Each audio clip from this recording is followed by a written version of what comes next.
Hi, I'm Emily, an HR manager at the Grand Plaza Hotel chain. My job has its perks: employee discounts, event planning benefits, and access to our luxury venues.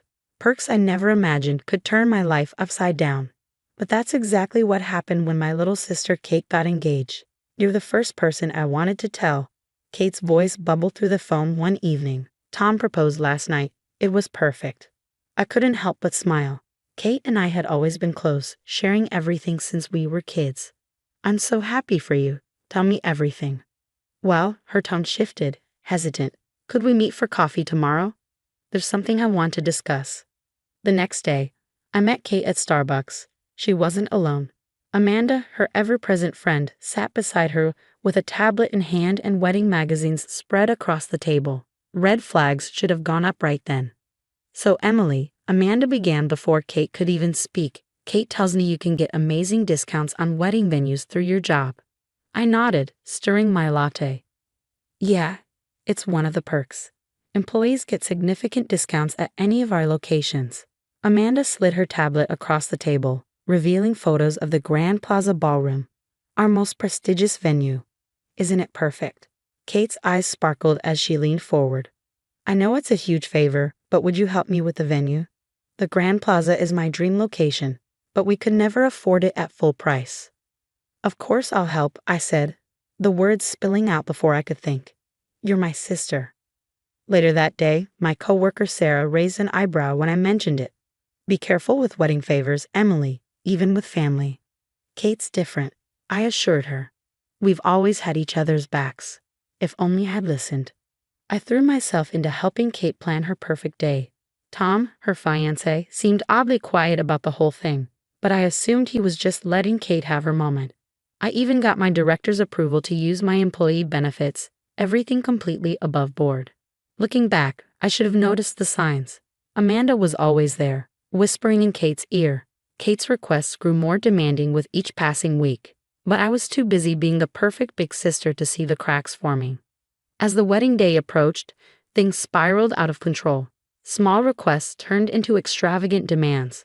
The original menu isn't good enough anymore, I asked during yet another planning meeting. Amanda interjected before Kate could respond. Seafood. Premium options. It's what they served at my cousin's wedding. Kate didn't even glance up from her phone. We need the upgrade. You can make that happen, right? Every time I hesitated, Amanda would chime in, her voice sugary sweet. Come on, Emily. It's your sister's special day. Don't you want it to be perfect?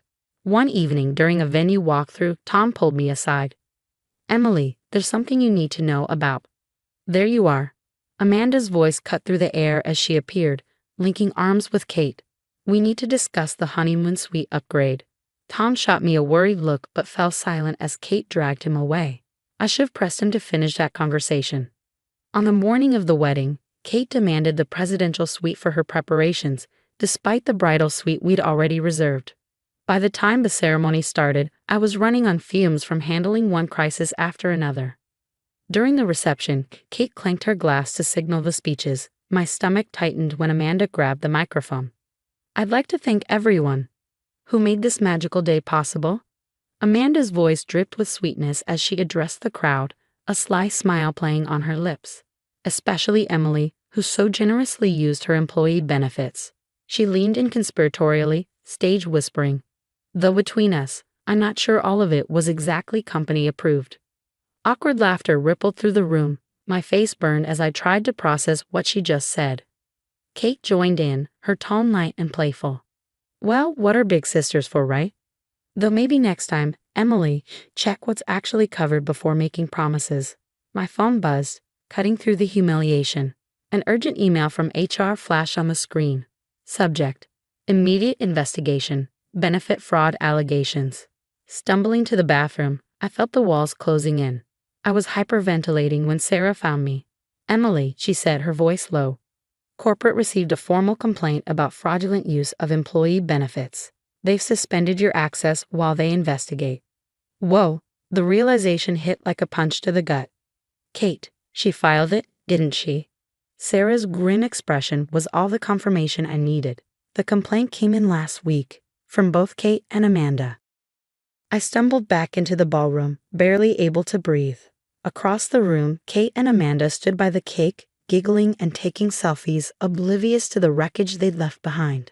Kate beamed when she saw me, her smile as radiant as ever. "Oh, by the way," she chirped, "Amanda's uncle is a director at Grand Plaza's corporate office. He was very interested in hearing about our little benefit arrangement." The room spun as the pieces clicked into place. This wasn't an accident. This had been their plan all along, to use me, twist the narrative, and leave me to bear the consequences. My sister, the person I'd moved mountains to help, had betrayed me. But as I watched them laugh, something inside me hardened. If they wanted to play games, fine. Game on. 3 days. That's how long I was suspended while corporate investigated. My hands trembled as I stared at my locked computer screen. Sarah popped her head into my office. "Remember those screenshots I told you to take of Kate's requests? Time to use them." I nodded, pulling out my phone and scrolling through months of texts and emails. "Here's one," I said, pointing to a message. "Kate specifically asked me to check with corporate about using my benefits, and here's their approval." "Got something better," Sarah said, placing a USB drive on my desk. "Security footage. It's from your venue meetings, including the one where Amanda practically dictated the complaint." Before I could respond, my phone buzzed. It was Tom. "Emily," he said, his voice heavy. "We need to talk. Not over the phone. Can you meet me?" An hour later, at a coffee shop far from the hotel, Tom slid a folder across the table. "Kate left these at our apartment," he said quietly. "Text messages between her and Amanda. They go back 6 months." I flipped through the pages, my blood running cold. 3 other venues, 3 other employees who lost their jobs because of them. Tom nodded. "There's more." He hesitated, his voice pained. "Amanda's uncle isn't a corporate director. That was a lie to scare you. But they are threatening to go public with fraud allegations unless the hotel gives them a full refund." "Why are you showing me this?" "Because I'm done watching them destroy people." He sighed. "Kate, she's not the person I thought I was marrying. I've already filed for an annulment." Back at the office, Sarah and I worked late into the night. She pulled records of Amanda's past events at other hotels while I gathered statements from vendors who'd witnessed Kate and Amanda's manipulations. "Look at this," Sarah said, pointing to her screen. "Amanda's previous complaints all follow the same pattern. Find someone to help, claim they offered unauthorized discounts, then threaten to go public unless they get a refund. The difference is," I said, a grim smile forming, "they've never gone after someone who documented everything." By the time we were done, we had everything. Security footage showing Amanda coaching Kate on how to frame the complaint. Email threads proving corporate had approved all benefits. Witness statements from hotel staff. My phone buzzed. An email from Tom. Attached were audio recordings. "Got it," I said, listening to a drunken Kate bragging about the scam at their honeymoon resort. Sarah grinned. "Corporate's going to love this." The corporate boardroom fell silent as I finished my presentation. Every piece of evidence was laid out before them. Director Thompson leaned forward, his gaze sharp. "Let me be clear," he said, his voice measured.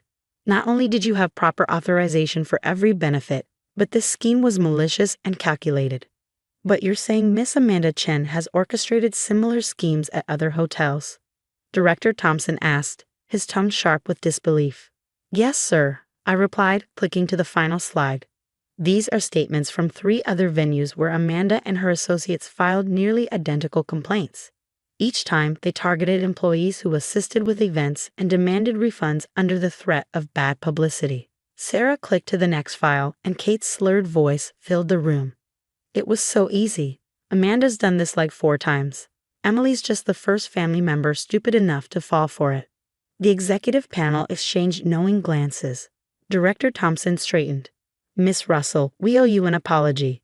Not only are you cleared of all allegations, but we'd like to offer you a promotion. Your attention to detail is exactly what we need in our corporate events division." Later that afternoon, my office phone rang.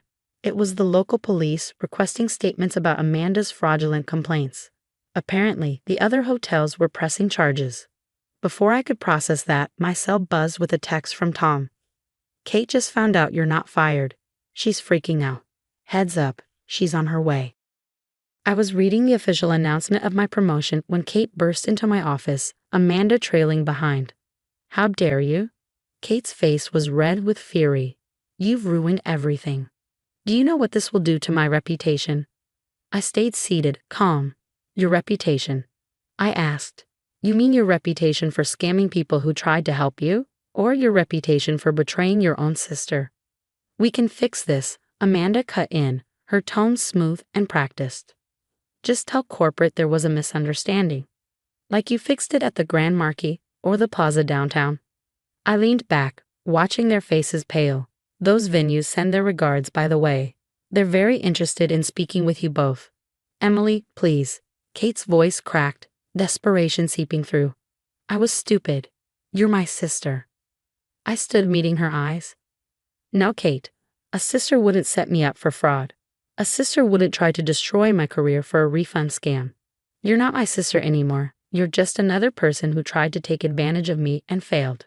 Security arrived, escorting them out as I watched through the glass.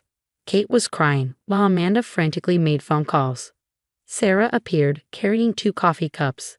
Just heard Amanda's real uncle. She smirked. Not the fake corporate director. Kicked her out of the family business. Apparently, he doesn't appreciate her using his company's name in her schemes. And Kate. Tom's lawyer is having a field day with the evidence. Between the annulment and potential fraud charges, she shrugged. Let's just say her dream wedding turned into a nightmare. I glanced at my new office nameplate, Director of Corporate Events. You know what the best revenge is, Sarah? I asked, sipping my coffee. What's that? Success. And making sure they'd never hurt anyone else again. Through the window, I watched Kate and Amanda leave the building, heads down and defeated.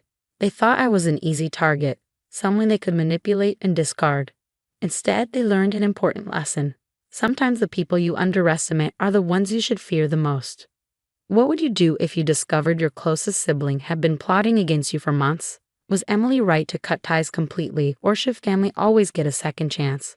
Share your thoughts in the comments below.